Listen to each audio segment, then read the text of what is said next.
स्मृति महामहोत्सव की जय। परम पूज्य श्री महंत श्री प्रेमदास जी महाराज की जय। पूज्य महंत श्री जानकी दास जी महाराज की जय। श्री महाराज जी की जय। यज्ञेश्वरी जगत जननी पूज्या गौ माता की जय। अखिल गोवंश की जय। श्री कोकिलावन बिहारिणी बिहारी जी की जय। श्री शनिदेव महाराज की जय। तुलसी महारानी की जय।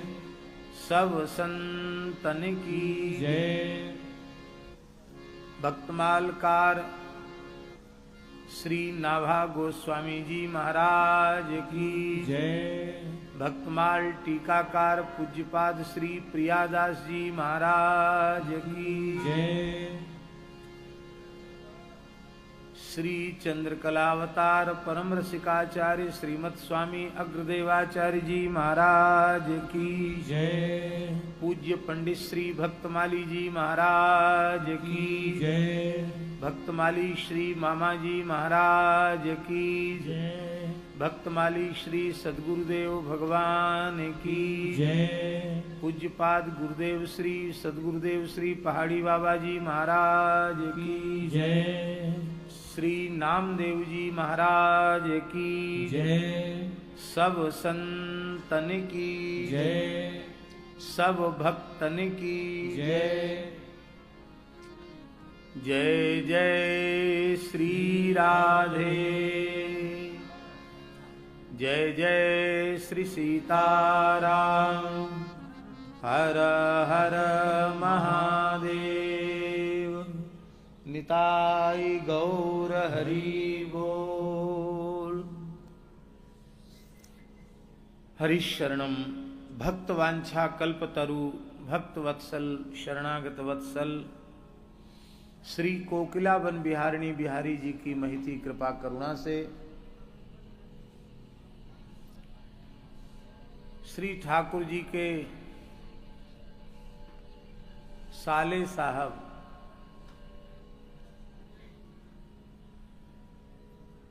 भगवान सूर्य और उनकी पत्नी छाया के गर्भ से उत्पन्न परम भक्त श्री शनैश्वर महाराज की और उनके बहनोई श्री कोकिलावन बिहारिणी बिहारी जी की चरण सन्निधि में इस स्थान के स्वरूप को गौरव को जिन्होंने सुप्रतिष्ठित किया ऐसे पूज्यपाद श्री महंत श्री रामेश्वर दास जी महाराज की महाप्रयाण तिथि के उपलक्ष्य में यह आयोजन प्रतिवर्ष होता है। इस वर्ष श्री भक्तमाल ग्रंथ के माध्यम से सत्संग लाभ प्राप्त हो रहा है। संपूर्ण परंपरा को प्रणाम करते हुए आज सीधे चरित्र का आरंभ कर रहे हैं, क्योंकि कल भक्तमाल जी की भूमिका, भक्तमाल जी का महात्म्य, भक्तमाल ग्रंथ की उपादेयता, श्री नाभा जी का जीवन चरित्र इत्यादि विषय कल प्रभु कृपा से निवेदित किए जा चुके हैं। कल नामदेव जी के संबंध में हमने एक बात कही थी, आप लोग फिर से उसका ध्यान करें। नामदेव जी की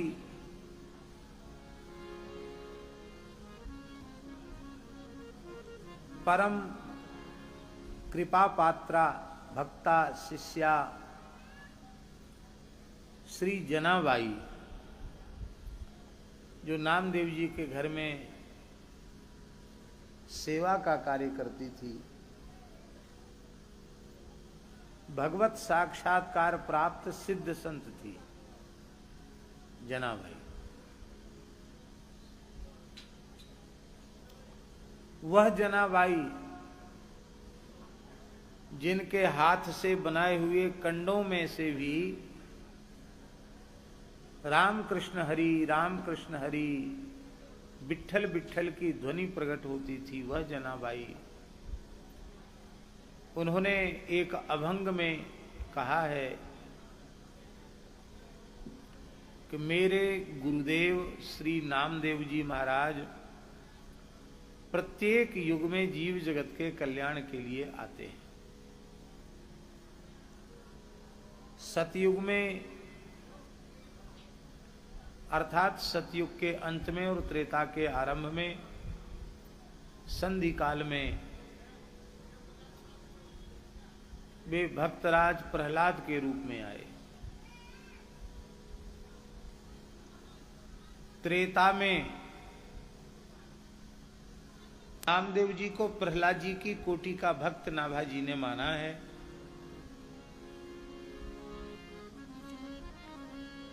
भगवान के भक्तों में प्रहलाद जी बहुत सिद्ध कोटि के भक्त हैं। सिद्ध कोटि का भक्त किसको कहते हैं? बहुत ध्यान से सुने।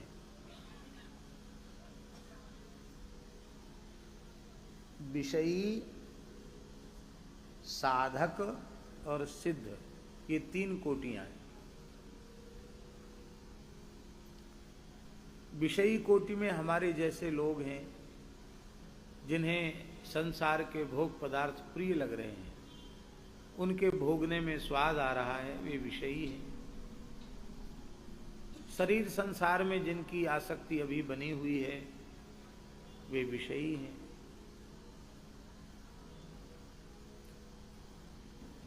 साधक वे हैं जिनको भोगों से, विषयों से वैराग्य हो चुका है और भवरोग के बंधन से मुक्त होकर, अविद्या माया के बंधन से मुक्त होकर जो भगवान के चरण कमलों को प्राप्त करना चाहते हैं, उन्हें मुमुक्षु अथवा साधक कहा गया। सिद्ध उन्हें कहा गया जो विषयी तो हैं ही नहीं, मुमुक्षु भी नहीं है। क्योंकि मुमुक्षु माने क्या होता है? मुक्ति प्राप्ति की इच्छा रखने वाला। तो मुक्ति प्राप्त ही हो गई तो इच्छा क्या होगी? मुक्त। इसलिए सिद्ध का अर्थ है मुक्त पुरुष।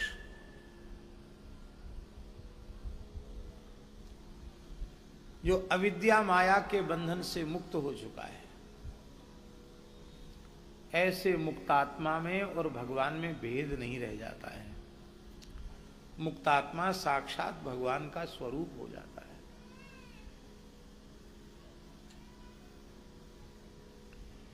उन सिद्ध मुक्तात्मा जीवों की पहचान क्या है?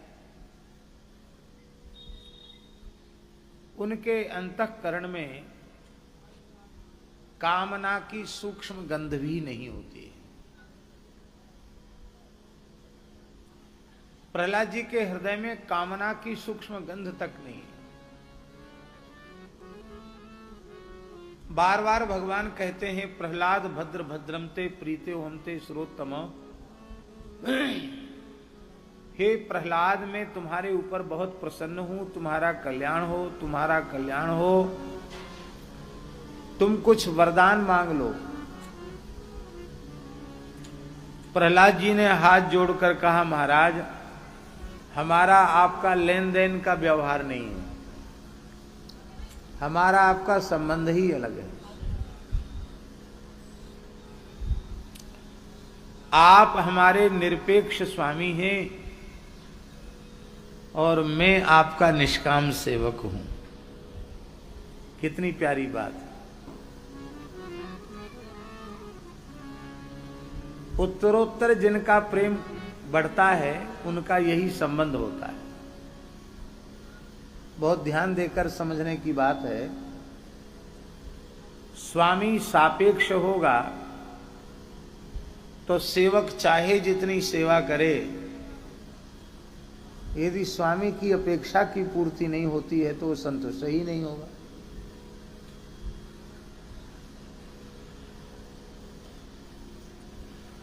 और सेवक यदि निष्काम नहीं है, सकाम है, तो उसकी सेवा तब तक बनेगी जब तक उसकी चाह की पूर्ति नहीं हुई, कामना की पूर्ति होती। जय सिया राम।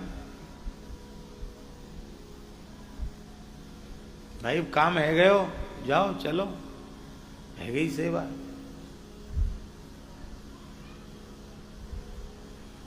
जिस प्रयोजन की पूर्ति के लिए सेवा की जा रही थी उस प्रयोजन की पूर्ति हो गई। अब सेवक के पास रहने की क्या आवश्यकता है।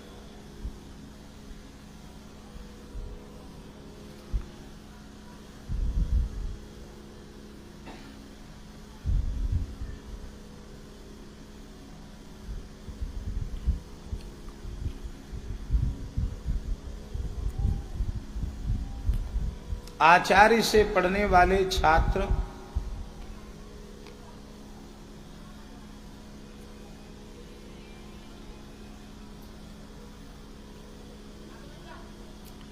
एक संकल्प लेकर आचार्य के पास पढ़ने जाते हैं कि हमको अमुक ग्रंथ लगाना है, और वह ग्रंथ जब आद्योपांत पढ़ लेते हैं तो पढ़ाने वाले तो बेचारे उसी विद्यालय में रह जाते हैं, पढ़ने वाला विद्यालय छोड़ के आगे बढ़ जाता है। यहाँ की पढ़ाई पूरी हुई, आगे जाओ।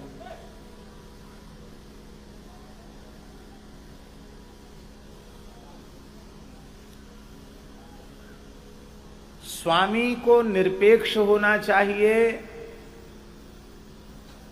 और सेवक को निष्काम होना चाहिए।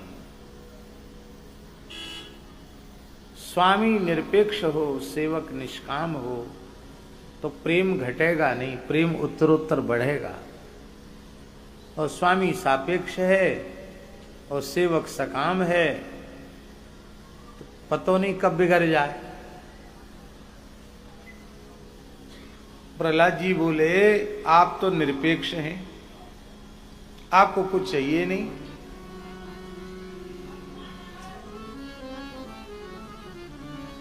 नैवात्मनः प्रभुरयं निज लाभ पूर्णो मानं जनाद विदुषः करुणो वृणीते यद यज्जनो भगवते विदधीतमानम् तच्चात्मने प्रतिमुखस्य यथा मुखश्री। प्रहलाद जी कह रहे हैं कि हे प्रभु आप निजलाभ पूर्ण हैं, आपको किसी व्यक्ति वस्तु पदार्थ की अपेक्षा ही नहीं। आप आत्माराम आप्त काम पूर्ण काम है। फिर भी आप अज्ञानी जीवों की पूजा को स्वीकार करते हैं। क्यों करते हैं? आपको आवश्यकता ही नहीं है, फिर आप स्वीकार क्यों करते हैं? प्रहलाद जी कहते हैं करुणो वृणीते, करुणामय होने के कारण इन अज्ञानी जीवों के द्वारा की गई सेवा को स्वीकार कर लेते।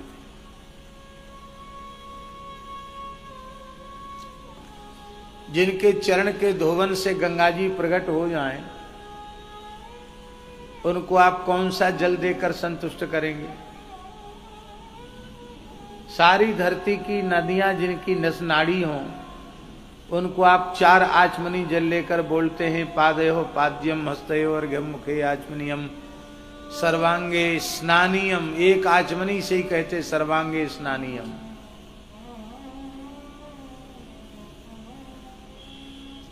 सात कोंख जिनके समुद्र में समाये हुए हैं, उनको हम एक लोटा जल से, एक बूंद जल से संतुष्ट कर सकते हैं क्या? सूर्य जिनके नेत्र हैं, उनको दीपक दिखाकर उनका अंधेरा दूर करेंगे हम?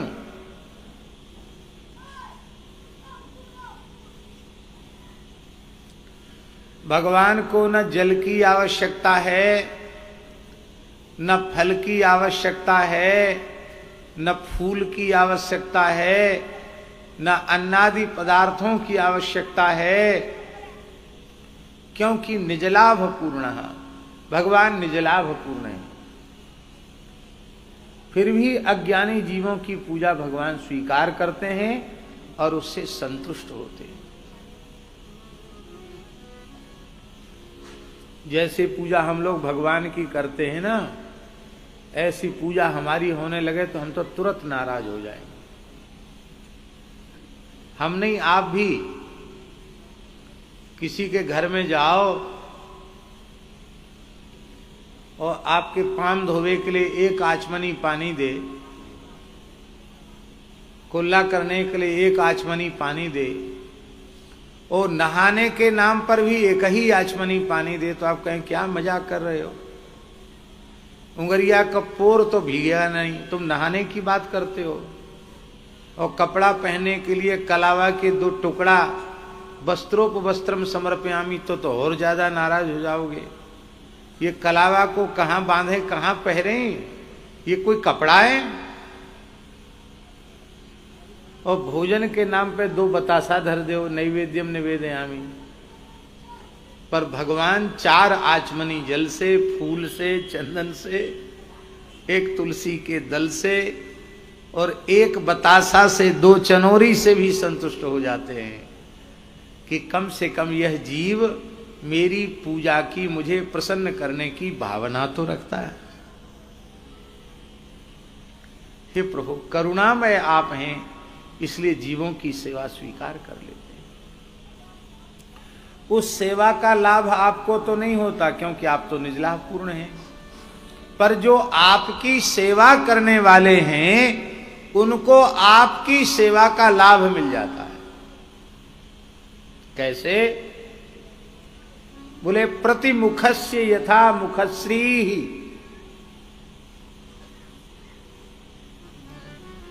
जैसे आपने अपने मुख का श्रृंगार किया, गोसाई जी मुख को श्रृंगार कियो और हाथ में दर्पण ले लियो, तो दर्पण में जो मोड़ो दिख रहे हो है ना, वा को श्रृंगार बिना किए ही है जाए।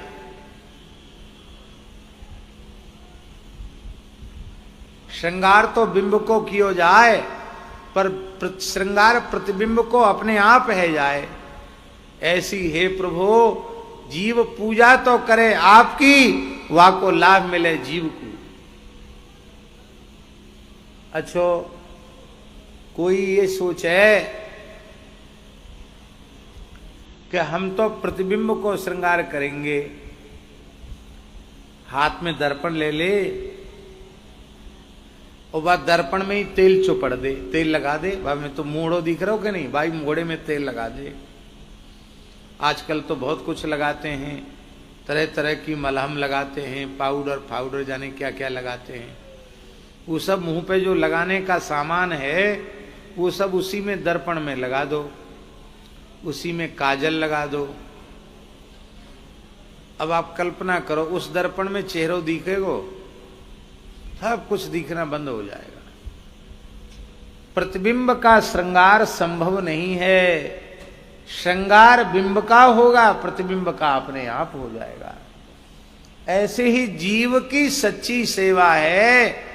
जीव यदि अपना श्रृंगार करना चाहता है तो श्री ठाकुर जी का श्रृंगार करे, श्री ठाकुर जी की सेवा करे। हम लोग बोलते हैं बोलो नरसिंह भगवान की जय। एक बात बताओ, नरसिंह भगवान कहूं तो आपको कमजोर दिख रहे हैं, लटे दूबरे से दिख रहे हैं कि हमारी तुम्हारी जय बोलवे तो उनकी जय होगी, और हम जय नहीं बोलेंगे तो वो पराजित है जाएंगे, पराजय हो जाएगी। ऐसी बात तो नहीं है। या को भाव है कि ठाकुर जी तो जय स्वरूप हैं, हम जय जयकार करें ठाकुर जी की और हमारी जय जयकार अपने आप है जाए। ये भगवत सेवा को फल है। तो प्रहलाद जी कह रहे हैं कि आप हमारे निरपेक्ष स्वामी हैं और हम आपके निष्काम सेवक हैं। हमारा आपका यही संबंध बना रहना चाहिए। हे प्रभु, जो आपकी आराधना उपासना करके आपसे कुछ चाहता है, आपकी भक्ति के बदले, आपकी सेवा के बदले कुछ चाहता है, न स भृत्यः, वह आपका सेवक कहलाने का अधिकारी नहीं है। तब क्या है? वणिक। वणिक माने शुद्ध व्यवसायी है।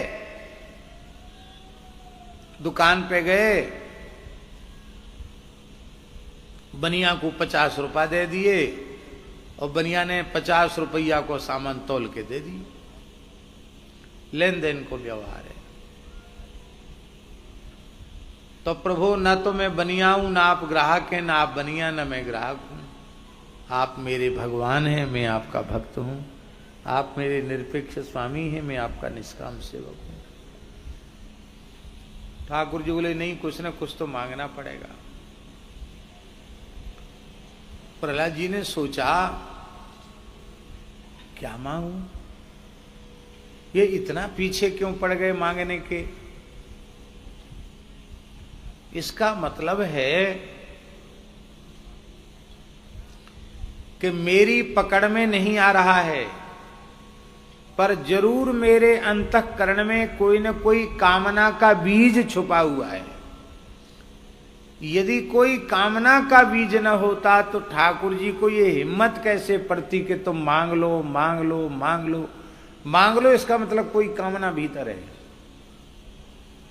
तो प्रहलाद जी बोले, हे प्रभु, आप देवोई चाह रहे हैं तो सो आप कृपा करके यही दे दो। कामानाम हृदय संरोहा भवतस्तु वृणे वरम। मेरे हृदय में कामनाओं का बीज अंकुरित ही न हो।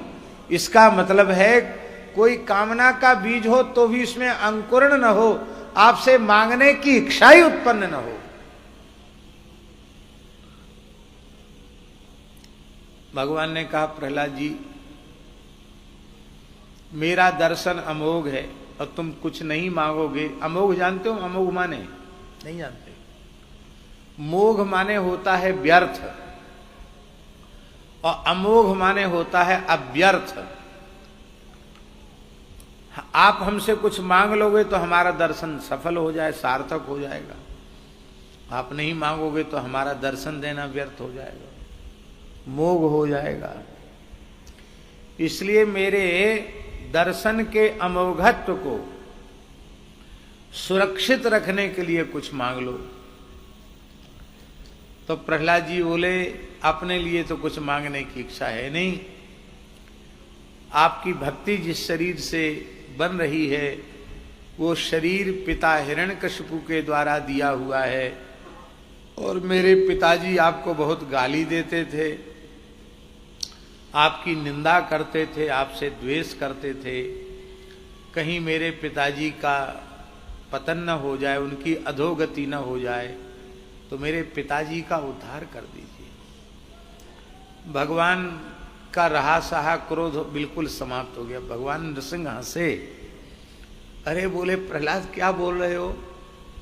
तुम्हारे जैसा भक्त जिस कुल में उत्पन्न हो जाए, त्रिसप्त भी पिता पूतः पितृभि सहते नघ, यत साधोस्य कुले जातो भवान वही कुल पावना।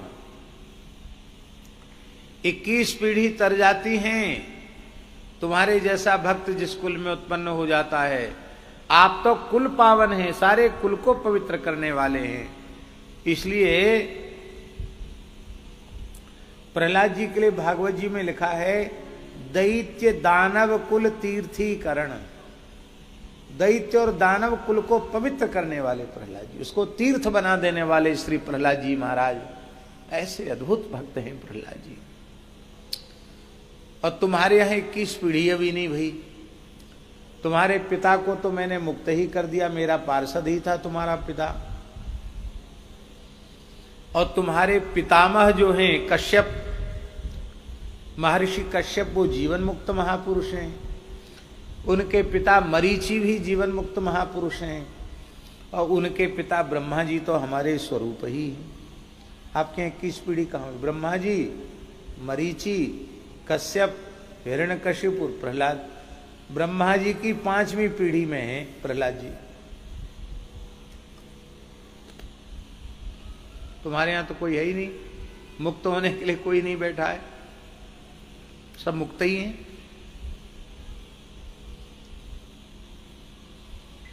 इसलिए ये मांगना तो न मांगने के जैसा है। अरे भाई मांग लो, मेरे संतोष के लिए ही मांग लो। ये हम बताना चाह रहे हैं सिद्ध कोटि के भक्त का लक्षण। सिद्ध कोटि के भक्त कभी कुछ नहीं चाहते। तो प्रहलाद जी ने सोचा पिताजी के लिए मांगा, वो तो कह दिया, वो तो पहले से ही मुक्त हो गए, हमने कर ही दिया उनको, तुम्हारी मांगने की जरूरत नहीं। तो जीवों की ओर प्रहलाद जी ने देखा तो प्रहलाद जी के हृदय में करुणा का उद्रेक हुआ कि यह जीव भगवान से विमुख होकर के न जाने कितने जन्मों से भटक रहे हैं। तो इन जीवों पर करुणा करके प्रहलाद जी बोले कि आप प्रसन्न होकर कुछ देना ही चाहते हैं तो सृष्टि के जितने प्राणी हैं सबको माया अविद्या के चक्र से मुक्त कर दीजिए, संसार चक्र से सबको मुक्त कर दीजिए। भगवान नरसिंह हंसे बोले, सब खेल हमारा खराब कर रहे हो, सब खेल बिगाड़ना चाहते हो। अरे भाई, जब सब मुक्त ही हो जाएंगे तो कुछ रह ही नहीं जाएगा, हमारा सब खेल खत्म हो जाएगा। आप तो कहते हैं कि सबको मुक्त कर दो, पर ये मुक्त होना चाहते हैं क्या? अरे मुक्त हम करते अवश्य हैं, पर उसको मुक्त करते हैं जिसके मन में मुक्ति की इच्छा होती है। इनको छूटने की इच्छा है क्या? प्रहलाद जी सोच रहे थे कि भगवान ने प्रस्ताव थोड़ी किया कि हम सबको मुक्त करना चाहते हैं, हम आवाज लगाएंगे तो बड़ी भीड़ हो जाएगी। तो भगवान ने कहा देख लो, तुम्हारे मन में है तो देख लो। तो प्रहलाद जी ने बड़ी जोर से आवाज लगाई कि देखो भगवान नरसिंह प्रसन्न हैं, जो मुक्त होना चाहे इसी क्षण वैकुंठ जाना चाहे, भगवान ने बिल्कुल द्वार खोल दिए हैं, फाटक खोल दिए हैं, आ जाओ, नाम लिखाओ, चलो। सोचते थे बड़ी भीड़ हो जाएगी, एक भी नहीं आया, एक भी व्यक्ति नहीं आया।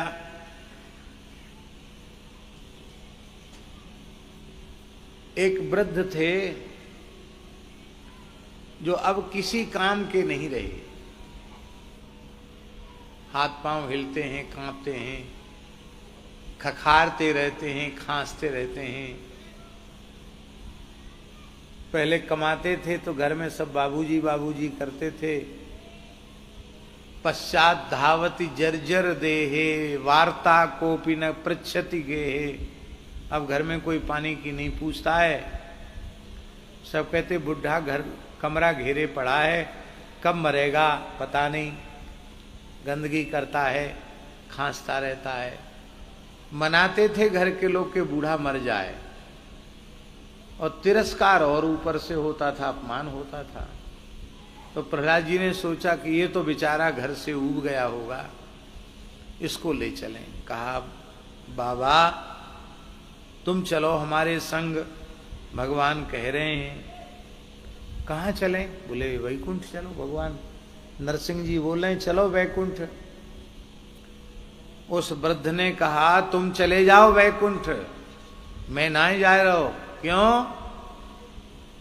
क्योंकि तुम सोच रहे हो कि मैं कोई काम को नहीं, मैं बहुत काम को हूं। कोई भिखारी भिक्षुक घर में आवे ना तो गाली गलौज करके डांट डपट के भगाए दूं, चल भाग, कमाए के धर गए हो यहां। तो दिन भर तो कुत्तान ने ना घुसन दऊं और भिखारियन ने डांट डपट के भगाऊं, और कष्ट के कारण, खांसी के कारण, श्वास के कारण ना रात्रि को निद्रा तो आवे नहीं, रात भर खांसतो रहूं, कराहतो रहूं, तो कोई चोर आवे तो समझे कि घर में कोई जग रहे हो है,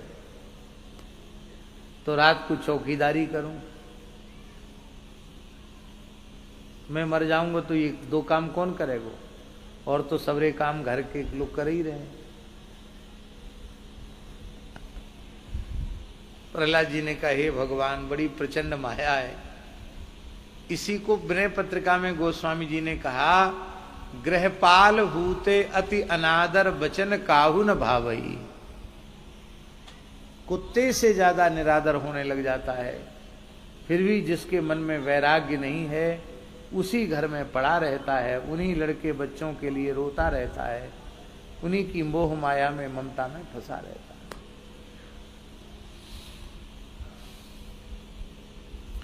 जिससे ना प्रहलाद जी ने पूछा, सबने मने कर दी। कथा बड़ी लंबी है सीता शरण जी।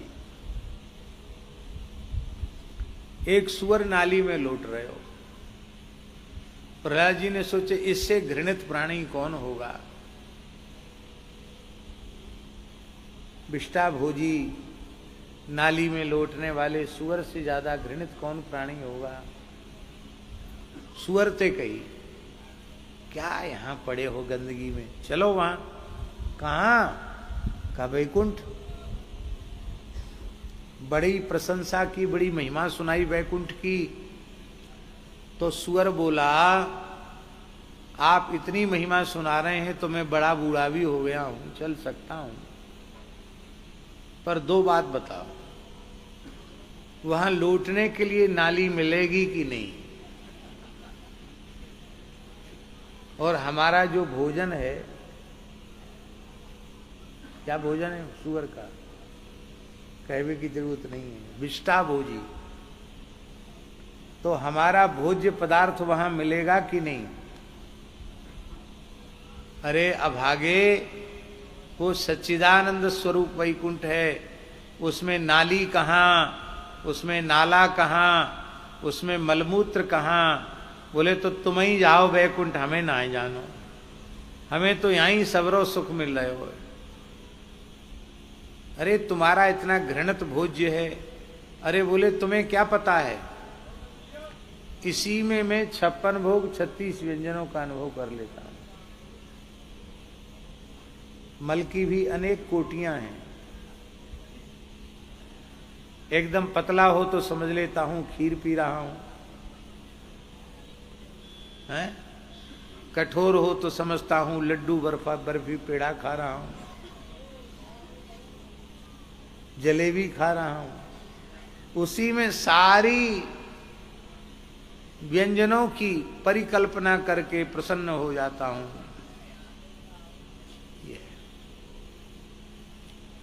इसलिए आदि शंकराचार्य भगवान ने कहा, संसार में 3 चीजें दुर्लभ हैं। दुर्लभम त्रयमेवैतत् देवानुग्रह हेतुकम। त्रयम एवैतत् दुर्लभम, ये 3 चीजें दुर्लभ हैं। और यदि ये दुर्लभ चीजें महाराज जी सुलभ हो जाएं तो ये भगवान की सर्वोपरि कृपा है, ये भगवान की कृपा है। क्या? पहली चीज है मनुष्यत्वम। मनुष्य होना बड़ा कठिन काम है। आवश्यक नहीं है कि मनुष्य के आकार प्रकार में दिखने वाले सब मनुष्य ही हों। आकार प्रकार मनुष्य के जैसा होता है, पर आचरण स्वभाव मनुष्य के जैसा नहीं होता। राक्षसों से भी गया बीता होता है, पशुओं से भी गया बीता होता है। मनुष्य के जैसे दिखने पर भी सब मनुष्य नहीं होते हैं। इसलिए मनुष्य होना कठिन नहीं है, पर मनुष्यता कठिन है। आज की भाषा में कि इंसानियत, मानवता, दूसरी चीज दुर्लभ क्या है? मुमुक्षुत्वम, संसार चक्र से छूटने की व्याकुलता। संसार चक्र से छूटकर हम भगवान के चरणों में पहुंचे, ऐसी व्याकुलता भी सबके मन में जगती नहीं, ये भी दुर्लभ है।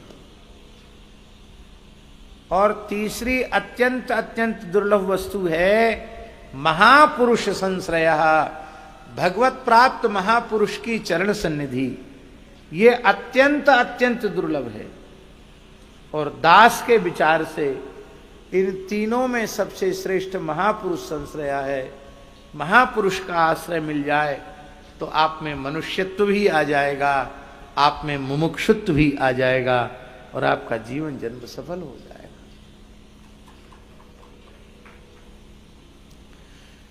मनुष्य के जैसे दिखने पर भी सब मनुष्य नहीं होते।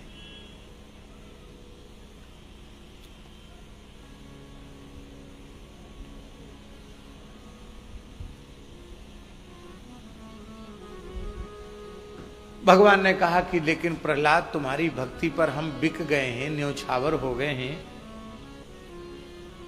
तो हम प्रसन्न होकर वर देते हैं।